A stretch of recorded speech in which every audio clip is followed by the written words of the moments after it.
O objetivo era melhorar a saúde dos estadunidenses, mas com o tempo o que aconteceu foi o oposto.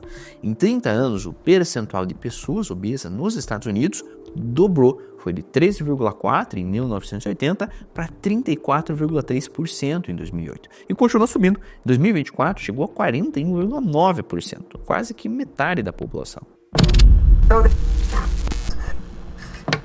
Você já fez manteiga? A rigor, não é uma coisa difícil de fazer. Você pega o creme de leite, um pouquinho de sal, mexe devagarzinho por algum tempo, até ganhar a consistência que você lembra com manteiga, e não esqueça de ir tirando a água em excesso que sai durante esse mexe-mexe. Essa técnica é conhecida há milênios. Isso tornou uma coisa muito mais fácil com a tecnologia.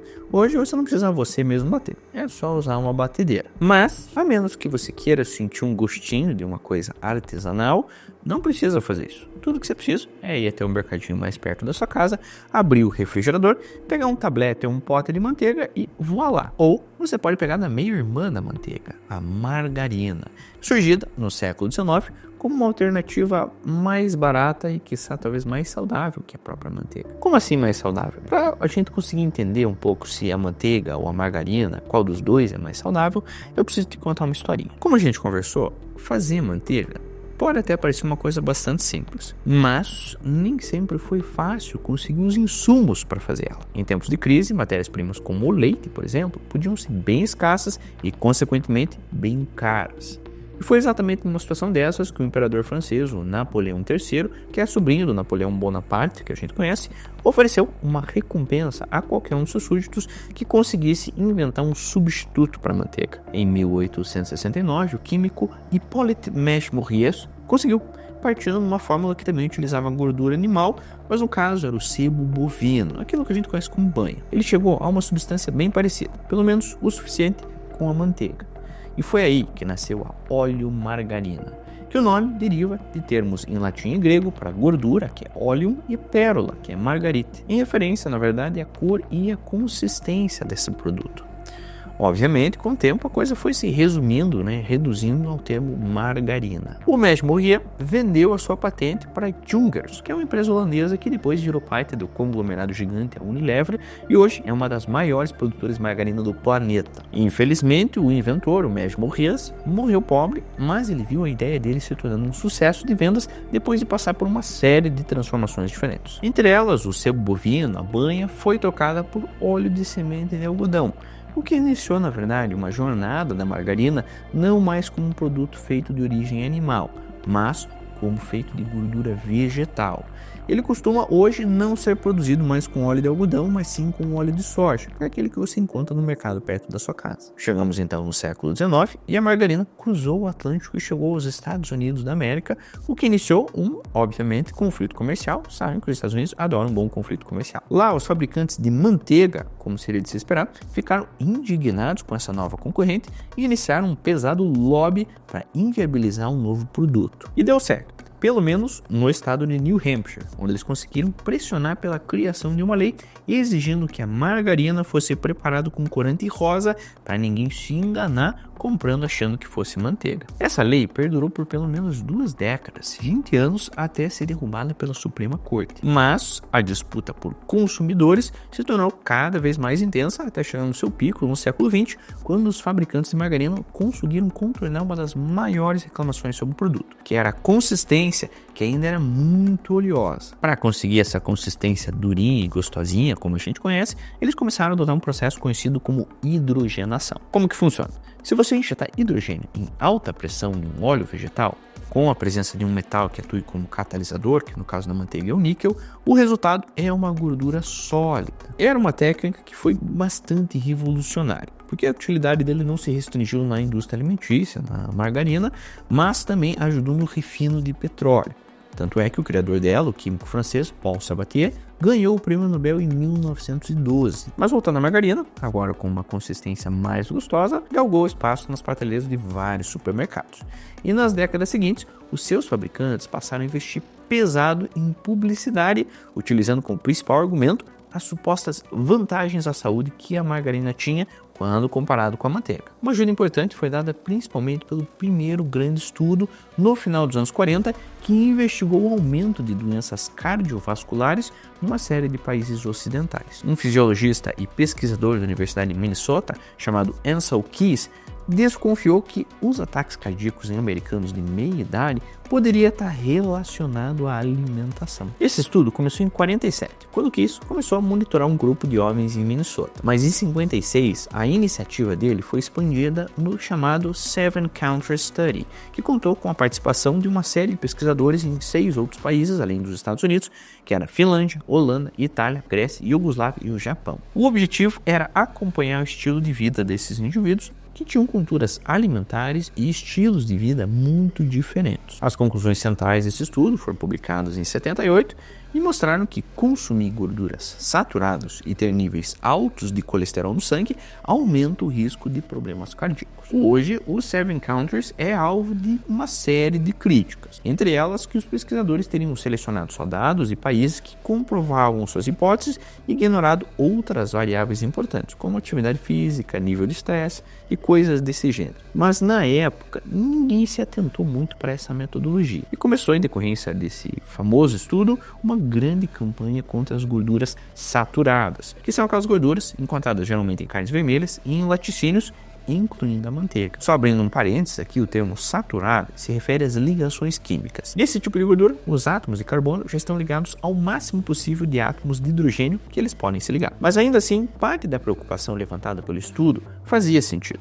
As gorduras saturadas realmente aumentam o nível do LDL, o chamado colesterol ruim. E o excesso de colesterol ruim no seu sangue faz com que mais partículas de colesterol sejam transportadas do fígado para as artérias. Caso se mantenha elevado por muito tempo, há risco de que o acúmulo dessas partículas leve a um entupimento dos vasos sanguíneos, aquilo que a gente chama de aterosclerose, o que aumenta bastante o risco de infarto e AVC. E então, chegamos em 1980 e o governo dos Estados Unidos lança sua primeira diretriz alimentar com base nesse grande estudo, que era um guia que recomendava reduzir o consumo de alimentos ricos em gorduras, principalmente as saturadas, e também reduzir a ingestão de colesterol. O objetivo era melhorar a saúde dos estadunidenses, mas com o tempo o que aconteceu foi o oposto.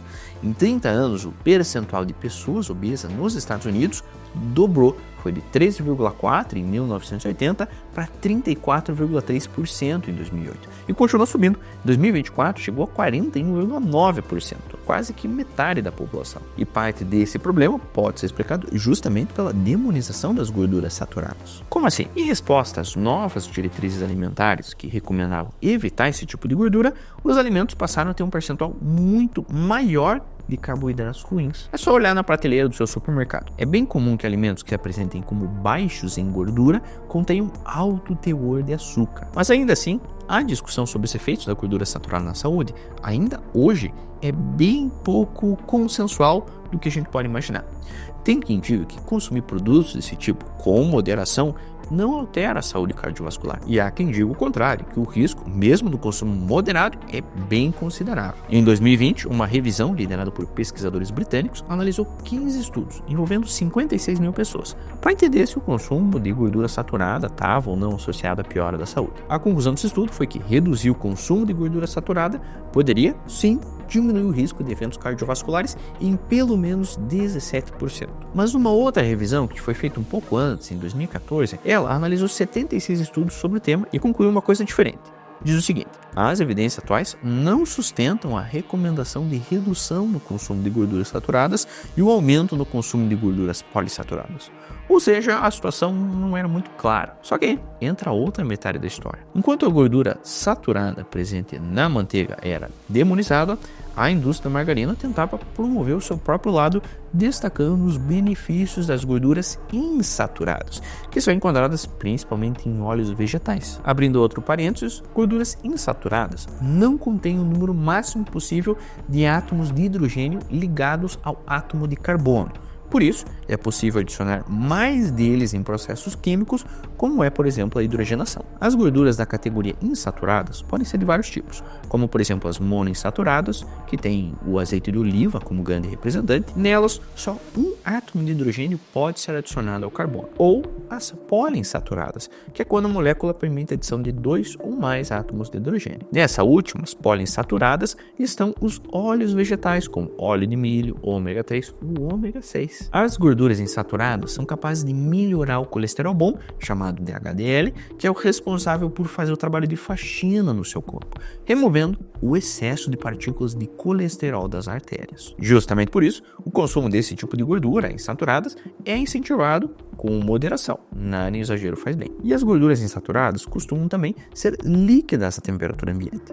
Para que elas fiquem pastosas e possam ser usadas para fazer margarina, elas precisam então passar pelo processo que a gente conversou de hidrogenação, que foi inventado pelo Paul Sabatier. Só que aí nós temos um grande problema. A hidrogenação, além de transformar o óleo em gordura sólida, acaba produzindo uma outra coisa.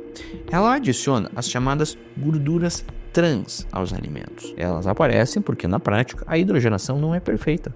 Os átomos de hidrogênio não grudam corretamente em todas as moléculas. E algumas podem se converter em gorduras trans, que tem esse nome porque os seus átomos de hidrogênio ficam dispostos na diagonal e não paralelamente, como acontece nas ligações cis. As gorduras trans estão presentes em alimentos in natura também que você conhece, como carne, leite, mas lá tem quantidade bem pequenininha do que aquelas geradas na hidrogenação industrial. E o grande problema que reside aqui é que a ciência já constatou que a gordura trans industrial faz mal para a saúde, porque ela aumenta o colesterol ruim e diminui o bom. De acordo com a Organização Mundial da Saúde, a OMS, 540 mil pessoas morrem anualmente devido ao consumo de gorduras trans. E um estudo canadense, em 2015, indicou que a gordura trans está associada a um aumento de 28% no risco de morte por doenças coronárias. A situação é tão tensa que desde janeiro de 2023, a Anvisa, aqui no Brasil, proíbe o uso de gorduras trans em alimentos comercializados, pelo menos em território nacional. A decisão não é só do Brasil, ela segue diretrizes adotadas por outros países, como inclusive os Estados Unidos, a Argentina, a África do Sul.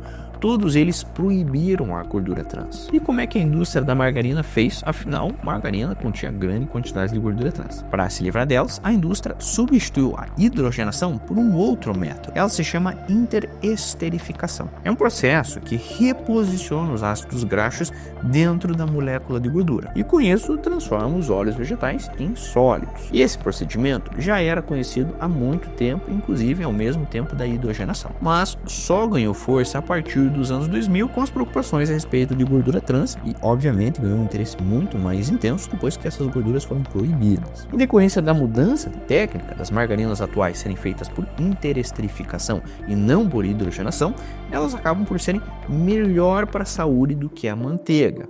E isso não são minhas palavras, é o que afirma a OMS, que desde 2023 recomenda o consumo de margarina. Mas claro, ao mesmo tempo, é importante a gente encarar a interesterificação com certa cautela, porque pode ser que lá no futuro, estudos apurados revelam que ela tenha alguma consequência ruim, exatamente como aconteceu com a hidrogenação, que ninguém sabia que gerava gordura trans, que era muito perigosa para a nossa saúde. Para consumir de forma saudável, então, consuma com parcimônia. E principalmente, olhe o rótulo para saber se aquele produto que você está comprando de fato cumpre o que promete. E, idealmente, quando a gente diz que uma margarina é melhor que uma manteiga, não é qualquer margarina.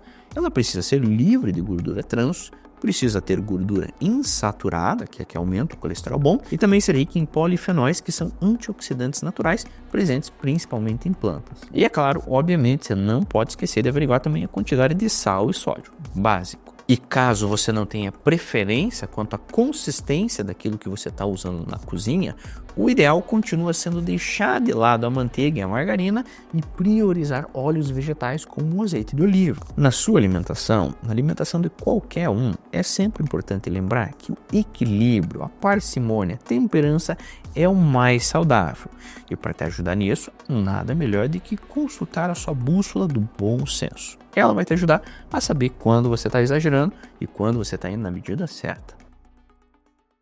Você assistiu esse vídeo até aqui, é sinal de que você adorou esse conteúdo. Então, super importante que você deixe um comentário sobre o que você acha. Tem muita influencer hoje falando sobre margarina e manteiga, qual que é mais saudável. Me diz aí, o que você já encontrou na internet, o que você acha e se você consome, qual que você prefere, margarina ou manteiga? Não esquece também de deixar um like se você gostou do conteúdo, mas se você amou, não esquece de se inscrever e ativar o sininho, porque sempre tem conteúdo do tipo saindo no canal, você vai adorar. Se você gostou desse tema, eu vou deixar um vídeo aqui sobre como a comida controla o seu cérebro. Mas caso você goste de frutos do mar, eu vou deixar aqui um vídeo sobre como os polvos são as criaturas mais alienígenas na face da Terra. Muito obrigado por toda a sua atenção, eu já estou te esperando no próximo vídeo. Tchau, tchau.